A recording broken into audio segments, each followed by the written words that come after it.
नमस्कार, आज है 16 जून और यह है अमेरिका लाइव। सबसे पहले नजर डालते हैं आज की खास खबरों पर। आज प्रधानमंत्री मनमोहन सिंह मिलेंगे राष्ट्रपति जरदारी से। सबकी नजर इस बात पर कि दोनों में क्या होगी बातचीत।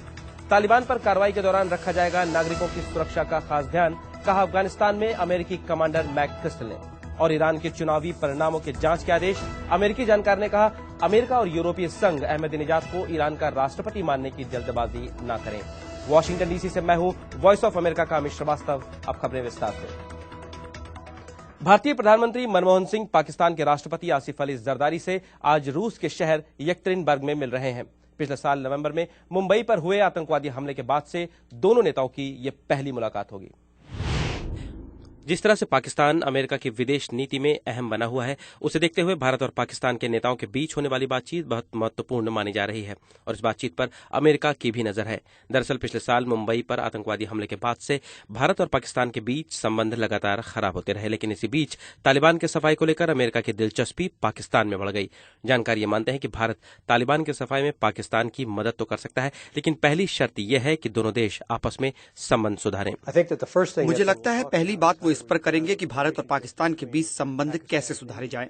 राष्ट्रपति जरदारी और प्रधानमंत्री सिंह दोनों ही संबंध सुधारना चाहते हैं। जानकारों की राय में अमेरिका यह चाहेगा कि दोनों देश कूटनीतिक स्तर पर बातचीत शुरू करें। अमेरिका के नजरिए से देखें तो दोनों देशों के बीच कूटनीतिक दृष्टि से ये बैठक अच्छी होनी चाहिए। मुंबई हमले के बाद भारत चाहता था कि पाकिस्तान हमले में जुड़े लोगों को सजा दिलवाए, लेकिन पाकिस्तान की कार्रवाई से भारत संतुष्ट नहीं था। हालांकि पाकिस्तान लगातार ये कहता रहा कि वो दोषियों पर पूरी कार्रवाई कर रहा है। पिछले दिनों जमात-उद-दावा के प्रमुख हाफिज सईद की रिहाई पर भी भारत ने पाकिस्तान से अपनी नाराजगी जताई थी। Amit Srivastava, voice of America, Washington DC. इस खबर को आप हमारी वेबसाइट www.voassamachar.com पर भी देख सकते हैं। अफगानिस्तान में अमेरिकी सेना के प्रमुख कमांडर के रूप में जनरल स्टैनली मैकक्रिस्टल ने कमान संभाल ली है। नए कमांडर के साथ तालिबान के खिलाफ अमेरिकी सेना की कार्रवाई और प्रभावशाली होने की उम्मीद लगाई जा रही है। मैकक्रिस्टल ने अफगानिस्तान में अमेरिकी सेना की कमान स्वीकारते हुए कहा कि आतंकवादियों से लड़ते वक्त अफगानी जनता के जान माल का पूरा ख्याल रखा जाना चाहिए। अफगानी जनता हमारे मिशन का केंद्र बिंदु है। सही मायने में कहे तो वही हमारा मिशन है। हमें किसी भी हिंसा से उनकी रक्षा करनी होगी, चाहे वो सैनिक हो या उनके कमांडर, चाहे शहर में हो या गांव में। हमें उनके धर्म और रीति रिवाजों का आदर करना होगा।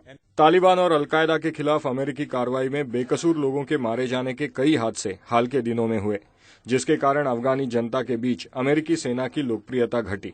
लेकिन जानकार मानते हैं कि मैकक्रिस्टल के आने से परिस्थिति बदल सकती है। अमेरिकन और या जो इंटरनेशनल फोर्सेस हैं, जब वो अपने ऑपरेशंस करेंगे तो ऑपरेशंस का सबसे बड़ा मकसद ये नहीं होगा कि वहाँ पे ज्यादा से ज्यादा तालिबान या इंसर्जेंट्स मारें, बल्कि ऑपरेशंस का सबसे बड़ा मकसद ये होगा कि जितना मुमकिन हो अफगान लोगों को वायलेंस से बचाया जा सके।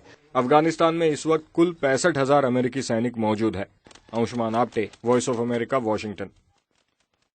ईरान में विरोध प्रदर्शनों को देखते हुए ईरान के सर्वोच्च नेता अयातुल्लाह अली खमेनी ने देश की गार्डियन काउंसिल को चुनाव में धांधली के आरोपों की जांच करवाने के आदेश दिए हैं।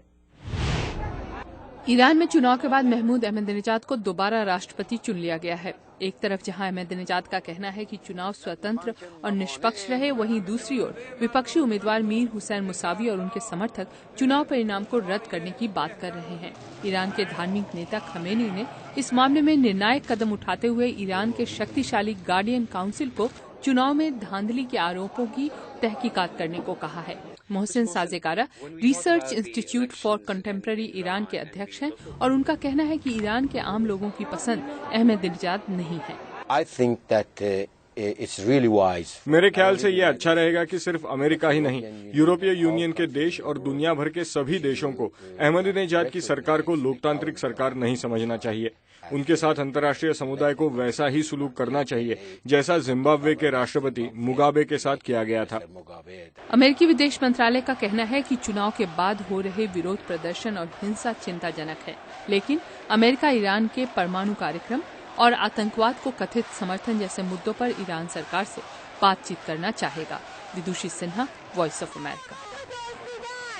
अमेरिका लाइव आप हमारी वेबसाइट पर भी देख सकते हैं। पता है www.voassamachar.com। अमेरिका लाइव के बारे में अपनी राय हमें americalive@voanews.com पर भी भेज सकते हैं। अमेरिका की बड़ी खबरों के साथ कल फिर मिलेंगे। नमस्कार।